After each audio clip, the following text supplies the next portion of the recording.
Kuri uyu wa gatanu tariki 25 Ukwakira 2024, Minisiteri y'Uburezi yashyize ahagaragara amabwiriza yo kwirinda virusi ya Marburg mu mashuri. Hashingiwe ku makuru atangazwa na Minisiteri y'Ubuzima ku bijyanye na virusi ya Marburg mu Rwanda, Minisiteri y'Uburezi iramenyesha ababyeyi n'abarezi ibi bikurikira: gusura abanyeshuri bacumbikirwa ku mashuri birasubukuwe hagendewe kuri gahunda yashyizweho n'ibigo by'amashuri bigamo.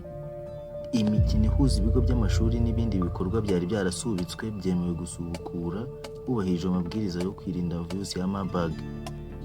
Uretse igihe byaba bisabwe na Minisiteri y'Ubuzima, ibigo by'amashuri ntibyemerewe gufata icyemezo cyihariye cyo gukoresha abanyeshuri babyigamo ibizamini byo kwa muganga.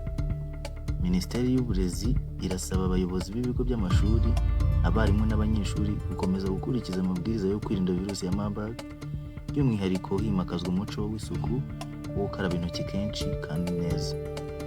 Abayobozi b'ibigo by'amashuri barasabwa kandi gukomeza kugenzura igihe haba hari umunyeshuri ufite ibimenyetso by'uburwayi bwa Marburg, bakihutira guhamagara 114 kugira ngo ahabwe ubufasha bukwiye.